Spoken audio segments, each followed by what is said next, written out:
Boa tarde, pessoal. Então, hoje a gente vai estar iniciando um novo conteúdo da nossa disciplina relacionada à proteção dos circuitos e da instalação elétrica como um todo, certo?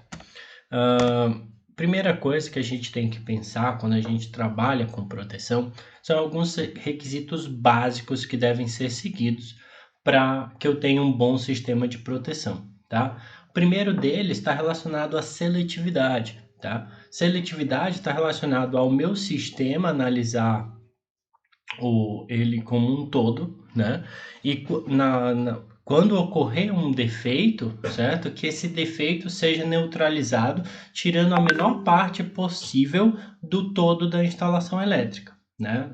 Então, se eu tenho um problema em uma certa área lá, eu vou desligar aquela área ou aquela máquina que deu um certo problema, certo? Com relação à exatidão e segurança, é quão confiável é o meu sistema, quão exato ele é. Ocorrendo um certo problema, né? Que o meu sistema ele vai sempre atuar e não atuar de vez em quando, né? Isso que está relacionado à exatidão e segurança. E com relação à sensibilidade, que aí está relacionado às faixas de operação que o meu sistema pode atuar, tá? Pode atuar ou que ele não atua, essas duas faixas de segurança, tá? E quando a gente trabalha com proteção, a gente tem que trabalhar com basicamente dois tipos de proteção. Uma proteção contra as correntes de sobrecarga e contra as correntes de curto-circuito.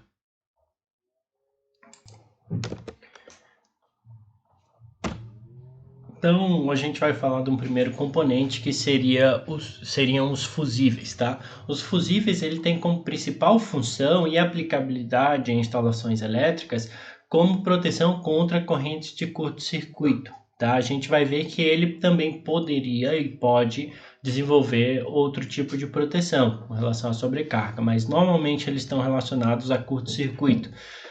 Quais são as causas ou a origem, né, de um curto-circuito? Ali tem dois, né? Falta de aperto em componentes ou ruptura ou falha de isolação em condutores, né? E são N as razões, né? Desde essas que são às vezes imperceptíveis, como outras, às vezes até um curto-circuito intencional, de alguém queira fazer alguma besteira ali, né?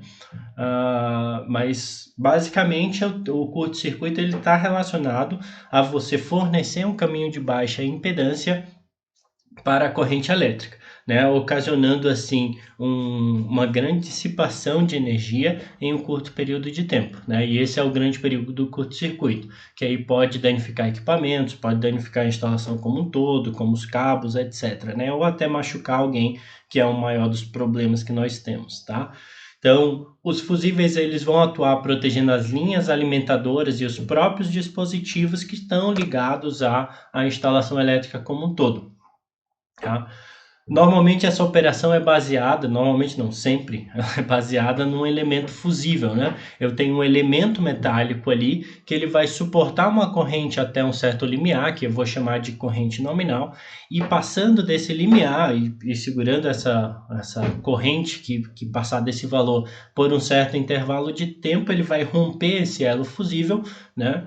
E assim interrompendo a passagem de corrente elétrica, evitando maiores danos à instalação e ao equipamento.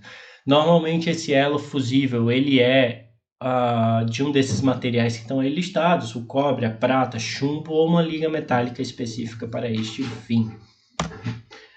Normalmente, independente do tipo do fusível, ele vai ter essa configuração, certo? No meio dele eu vou ter um elemento fusível, dependendo do tipo do fusível, paralelo a esse elemento fusível, eu vou ter um indicador de interrupção, tá? Para fornecer essa informação de forma rápida para o nosso operador, tá?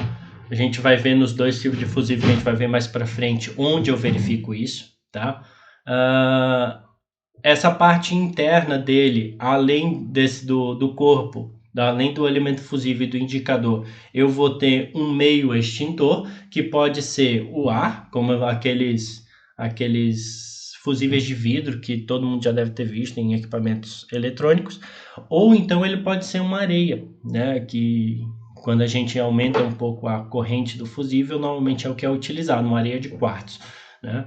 E o elemento fusível, o indicador e o meio extintor, eles estão contidos dentro desse corpo aqui, representado pelo 2 aqui, tá? E ele tem dos dois lados ali um terminal, que é quem vai fazer a conexão do circuito aos elementos, tá? E como o funcionamento dele, aqui eu fiz um passo a passo, né? A corrente elétrica muito maior que a corrente nominal do fusível, né? Que aí ele vai elevar a temperatura do elemento ali, causando a ruptura desse elemento fusível, desse elo fusível fisicamente ou mecanicamente, como você prefira chamar esse cara. Porém, essa corrente não é totalmente reduzida, né? Ela vai continuar com um valor acima de zero. Por quê? Porque eu ainda, mesmo que eu tenha rompido isso, eu ainda vou ter um contato elétrico entre esses dois caras através de um arco elétrico, tá? Então, para isso que existe esse meio extintor, que a ideia é esse meio extintor conter esse arco elétrico e assim extinguindo totalmente a minha corrente entre os dois pontos do terminal ali, os dois contatos, tá bem? Então, aspectos construtivos. Basicamente, esse cara é composto de uma base, de um elemento fusível dentro dele e um corpo cerâmico, que é quem vai envolver esse cara. A base é quem vai suportar esse fusível, onde eu vou encaixar ele, né? Eu não posso simplesmente ter ele lá voando, né? Ele tem que ter um lugar que eu vou inserir ele e tal, tá?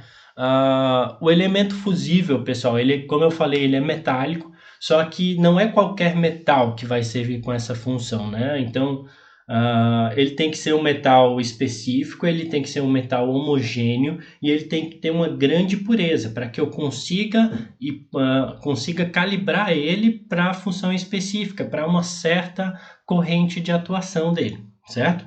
E o corpo cerâmico, além de ele juntar essa galera toda junto, né, o elemento fusível, o indicador, o meio extintor, ele tem a função de garantir que as características externas ao fusível não atrapalhem na atuação dele, tá bem? Quanto à caracterização dos fusíveis, eu posso definir ele quanto à função e quanto à classe de objetos, tá? Quanto à função, ele pode ser definido como Gzinho ou como Azinho, tá? O Gzinho, basicamente, ele vai ter a operação tanto em curto-circuito, para correntes de curto-circuito, quanto para correntes de sobrecarga, tá? Então, esse cara é utilizado para esses dois fins. Como eu falei lá na frente, normalmente o fusível é empregado para curto-circuito, mas ele pode ser utilizado para sobrecarga, tá bem? Então, se você for utilizar para sobrecarga, tem que ser o tipo Gzinho. E o tipo A, ele é específico para utilização em curto-circuitos, tá? E eu posso definir esses caras quanto à classe de objetos que ele vai estar aplicando, porque eu não posso ter um fusível para equipamentos eletromecânicos, por exemplo, são motores, e esse mesmo fusível ser utilizar ele para materiais, para equipamentos eletrônicos, por exemplo, tá? Eles têm especificidades diferentes, por isso que eu tenho essa classificação diferente, tá bem? Aqui eu coloco 3 exemplos de fusíveis que são mais comuns. O GL, proteção total de cabos e linhas, ou seja, proteção de sobrecorrente, curto-circuito em cabos e linhas. O AM, muito utilizado para proteção de motores elétricos.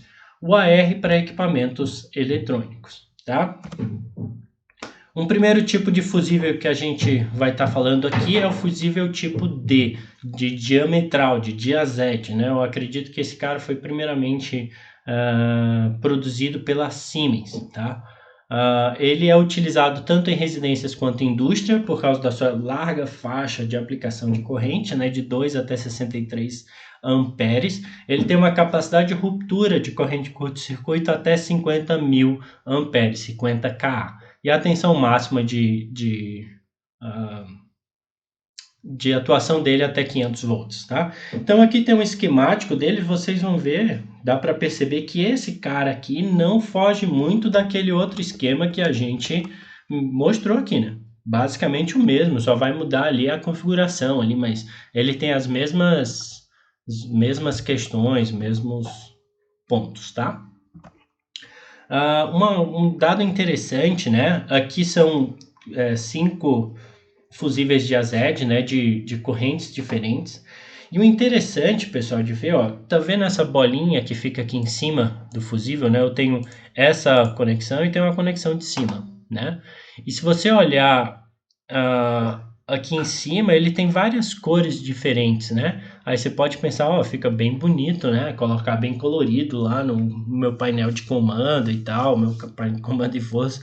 Mas essas cores, elas têm uma razão, tá? Essa razão é que a gente consiga olhar de longe que aquele fusível é de uma certa corrente, tá? Então, aqui ao lado eu coloquei o que a norma prevê, né? Por exemplo, eu tenho esse amarelo aqui, ó. Esse amarelo, ele é de 25 amperes, como a gente consegue ver aqui, ó. O azul, 20 amperes, e assim sucessivamente, tá? Então, ele é bem importante aqui, ó, porque o fusível de AZ é esse cara aqui, mas para eu utilizar ele, eu tenho todas essas outras parafernálias ali para que eu possa inserir ele no meu circuito. E a gente tem essa tampa aqui que ela é bem interessante, que ela tem essa parte em vidro aqui, ó. E essa parte em vidro, ela tem a função de eu conseguir olhar do lado de fora, sem ter que desrosquear e olhar os dados dele, eu consigo olhar e ver, primeiro, se ele está rompido, porque se ele tiver rompido, ele vai estar para o lado para fora, assim, ele tem tipo uma molinha que quando ele rompe o elo fusível, essa bolinha pula para fora. E eu consigo ver a cor, né, para saber se para aquela aplicação específica eu estou utilizando o fusível correto, né, o que foi projetado para ser utilizado, tá? Além disso, eu tenho um fusível tipo NH, tá? O fusível tipo NH, pessoal, ele é um fusível que tem uma origem alemã, né? E esse nome NH eu não vou me arriscar, né? Ele tem um nome bem louco lá em alemão, por isso que aqui no Brasil a gente chama só ele de NH. E basicamente o N significa baixa tensão e o H de alta capacidade de condução, tá? Então, o N significa isso, o H aquilo ali, então transformou NH ali, tá? Então, a baixa tensão, ela tá da mesma forma que relacionada o Diazed, né? Ele tem a mesma tensão máxima de operação, só que ele tem uma maior capacidade de condução de corrente, né? Como a gente pode ver, de 4 até 630, e ele tem uma capacidade de ruptura de até 120 mil amperes, tá? Então, ele tem uma aplicabilidade maior com relação à corrente de curto-circuito. Além disso, ele tem um menor tempo de fusão, ele é mais rápido do que o fusível de AZ.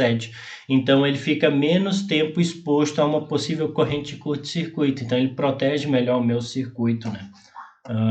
Se eu comparar com o que a gente estava falando anteriormente.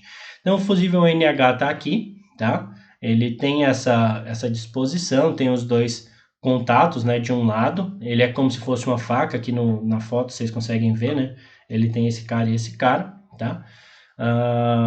Tem um elo fusível no meio, né? Tem um corpo cerâmico, que é quem está suportando tudo isso. Areia de quartzo para servir como extinção de arco. E eu tenho um indicador de estado, que é esse cara aqui. Na foto, infelizmente, aqui não dá para ver, mas basicamente ele é um indicadorzinho, normalmente vermelhinho ali, que se ele por acaso romper, ele vai saltar para fora, tá? E aqui o terminal de conexão, tá? Uma coisa interessante, pessoal, é que para eu retirar esse fusível, eu preciso desse equipamento, tá? Que é fugiu o nome agora, mas ele basicamente ele é um dispositivo para eu sacar esse fusível, acho que é saca fusível mesmo o nome. E tem alguns até que eu tenho uma luva de borracha para proteger. Por quê? Porque ele tem como vocês viram, eles têm uma faca ali, e é como se eu tivesse assim, igual aqueles de desenho animado, né? Aquela faquinha ela vai encaixar no contato em cima e embaixo e dando contato ao meu circuito. Se eu fosse simplesmente sacar esse cara fora, como tem casos de pessoal que já fez pegar uma chave de fenda atrás e fazer uma alavanca para arrancar ele fora, eu posso abrir um arco. Se eu abrir esse arco, eu posso me machucar. Então, eu uso essa chave, né, que me auxilia nessa extração, e tem ainda algumas que vêm a luva até aqui, né, até o ombro, para caso mesmo assim abra o arco, caso venha abrir o arco, que meu braço esteja protegido, né, que é o que está mais próximo ali do circuito, tá bem? Daí por hoje seria isso daí, tá? Esses dois disjuntores, vai ter uma tarefinha aí para vocês fazerem, certo? E na próxima aula a gente vai estar vendo como eu faço o dimensionamento desses fusíveis, como eu faço a escolha de cada um desses fusíveis para a minha aplicação, certo? Como referência dessa aula foi utilizado os dois livros que a gente vem utilizando, que é o livro do Frank e o do Mamed Filho, tá? Um abraço e até a próxima aula.